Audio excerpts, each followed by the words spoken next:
하나님 감사합니다. 오늘도 우리에게 은혜 주시려고 이 자리에 불러주시니 감사합니다. 주님을 바라보며 주님께 나아갑니다. 주님 함께 하시니 감사합니다. 은혜 주시니 감사합니다. 힘 주시니 감사합니다. 모든 영광 주님 홀로 받아 주시옵소서. 감사하고 예수님의 이름으로 기도합니다. 아멘. 예, 오늘 말씀 보겠습니다. 오늘 어제 이어서요. 사사기 3장 12절부터 우리 32절까지죠. 우리 함께 읽을게요.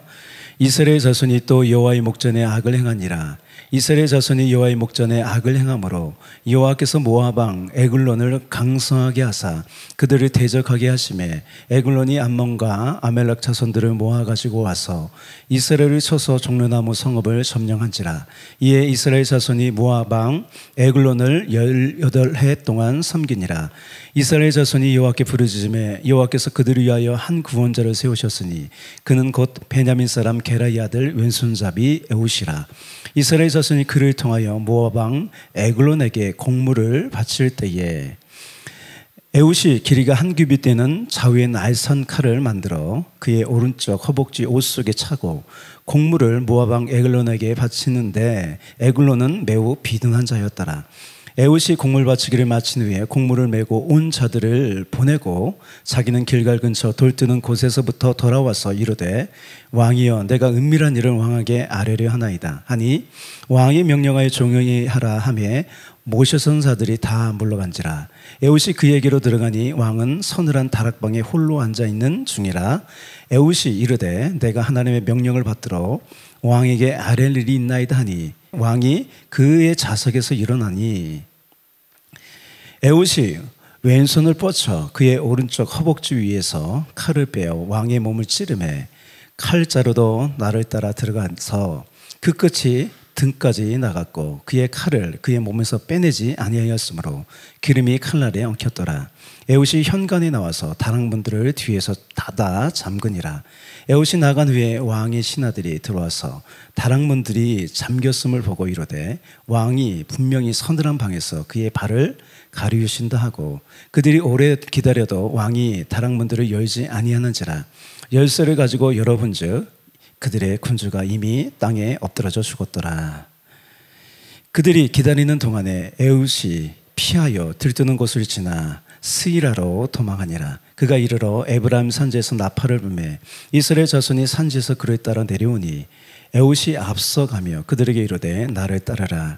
여호와께서 너희의 원수들인 모압을 너희 손에 넘겨주셨느니라 하매 무리가 에웃을 따라 내려가 모압 맞은편 요단강 나루를 장악하여 한 사람도 건너지 못하게 하였고 그때 모압 사람 약 10,000명을 죽였으니 모두 장사여 모두 용사라.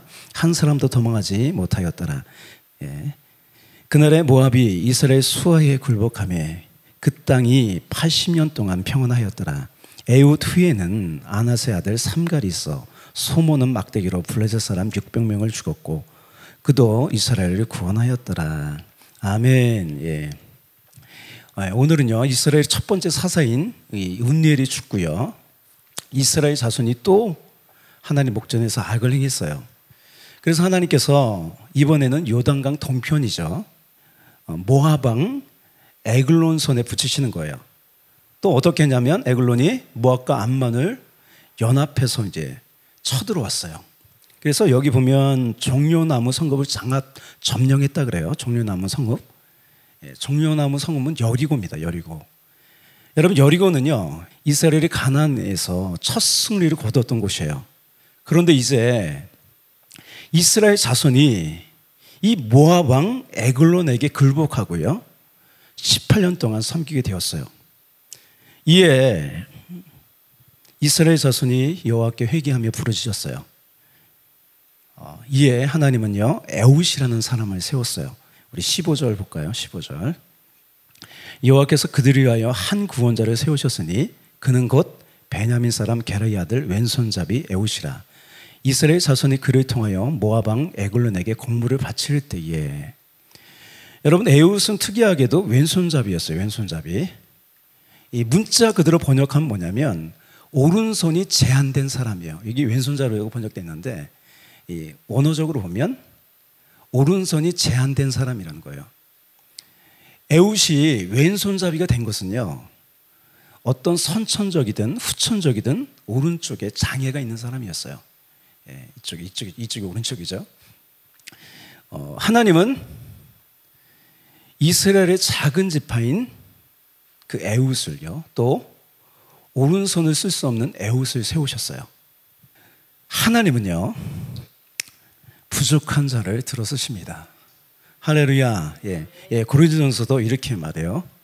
형제들아, 너희를 부르심을 보라. 육체를 따라 지혜로운 자가 많지 아니하며 능한 자가 많지 아니하며 문벌 좋은 자가 많지 아니하도다. 그러나 하나님께서 세상에 미련한 것들을 택하사 지혜 있는 자들을 부끄럽게 하려 하시고 세상에 약한 것들을 택하사 강한 것들을 부끄럽게 하려 하시며. 여러분, 하나님께서 귀하게 쓰신 사람들을 보세요. 다 문제가 있고 아픔이 있고요, 여러 가지 육체의 질병도 있는 사람도 있고 다 그랬어요. 내 어떤 부족함이 있다면 그거 가지고 여러분 절망하지 마세요. 예. 이 에훗은요, 이스라엘을 대표해서 에글론에게 조공을 바치는 사람이 되었어요. 지파별로 돌아갔는지 그건 모르겠어요. 하여튼 오늘 본문에는 조공을 바치는 사람의 대표가 된 거예요, 에훗이. 그런데 에훗은요, 이번 조공을 바칠 때에 에글론을 죽이기로 결단했어요. 그래서요, 수행원들을 보내고요, 이 칼을 만들죠. 좌우의 날성검을 한 규빗이라고 하는데, 한 규빗은 그냥 이 팔뚝만한 거죠. 45cm니까. 그리고 왕이 있는 길갈로 찾아왔어요. 19절에 이렇게 되어 있어요. 자기는 길갈 근처 돌 뜨는 곳에서부터 돌아와서 이르되, 왕이여, 내가 은밀한 일을 왕에게 아뢰려 하나이다 하니 왕이 명령하여 조용히 하라 하매 모세선 사들이 다 물러간지라. 여러분, 길갈은요, 과거 가나안 정복 당시 이스라엘의 사령부가 있던 곳이에요. 그죠? 되게 중요한 곳인가 봐요, 길갈이라는 곳이. 그런데 에글론이 이스라엘을 점령하고요, 이곳에 이스라엘을 다스리는 사령부를 두었어요. 근데 오늘 본문을 보면 돌 뜨는 곳이라고 했어요. 이곳이. 이 돌 뜨는 곳은요, 우상과 관계된 단어예요. 이게 돌을 다듬어서 우상을 만드는 곳이 있었다는 거예요, 그 근처에. 에훗은요, 조공을 바치는 대표자이니, 그죠? 어떻게 보면 가까운 사람이죠, 그죠? 경계심이 다른 사람보다는 많지 않았을 거예요. 더군다나 에훗은요, 장애인이에요. 에훗은요, 어떻게 했어요? 본문 쭉 보시면 홀로 있는 에글론에게 다가가서 칼을 빼서 그를 죽였습니다. 그리고 23절에 보면 이렇게 되어 있어요. 에훗이 현관에 나와서 다랑문들을 뒤에서 닫아 잠그니라.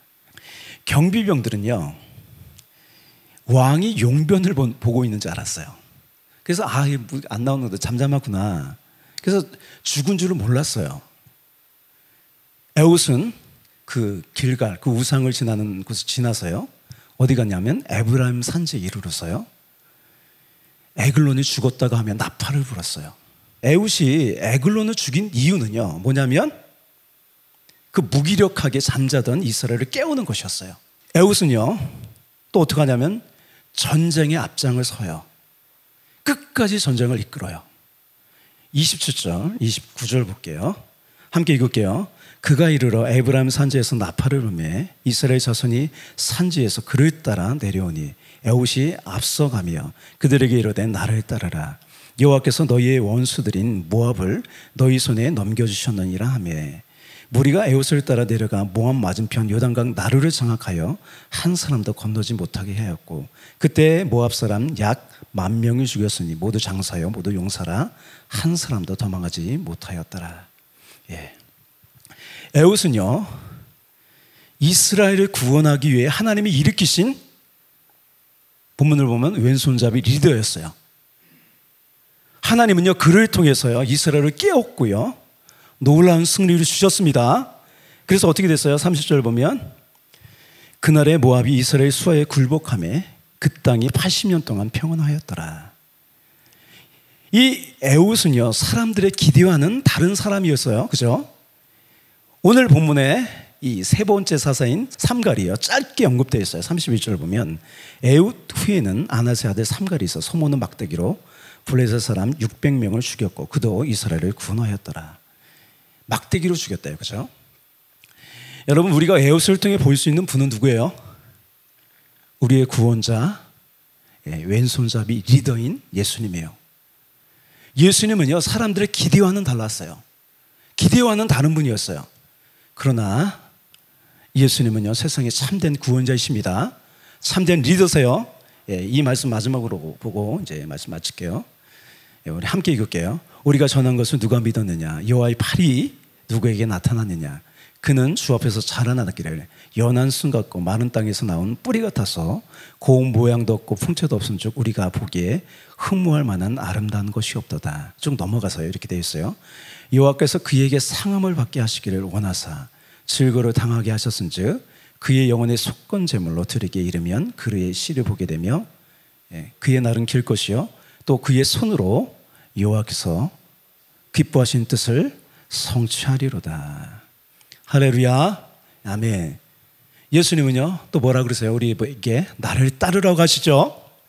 예수님은요, 우리를 왼손잡이 리더로 부르셨습니다. 할렐루야. 우리의 오른편에 작지만 모든 것을 이길 수 있는 칼이 있습니다. 그러니 여러분, 나의 오른손을 내려놓으세요. 제가 여기 이 말씀 때문은 아니지만 여기 50견이어가지고 오른손을 잘 들지를 못해요, 제가. 여러분의 오른손을 내려놓으세요. 왼손으로 오른편에 있는 칼을 집으세요. 할렐루야. 여러분, 세상은 비둔해요. 오늘 에글론이 비둔한 사람이래요. 뚱뚱한 사람이고 비둔합니다. 그 말씀, 예수님의 그 권세를 이길 수 없어요. 할렐루야.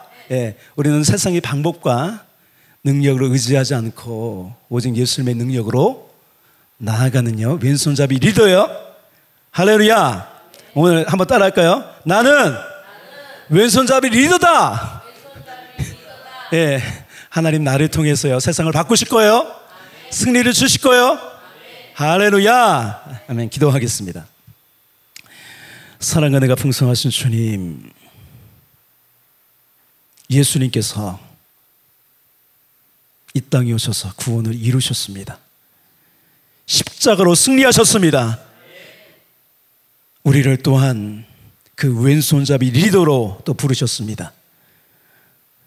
우리의 오른손을 내려놓고 우리의 능력 내려놓고 예수님만 의지하여 나아가는 거룩한 하나님의 백성들 되게 하여 주시옵소서. 우리 혁신 순복음교회가 그런 교회 되어지게 하여 주시옵소서. 감사하고 찬양하며 예수님의 이름으로 기도합니다. 아멘.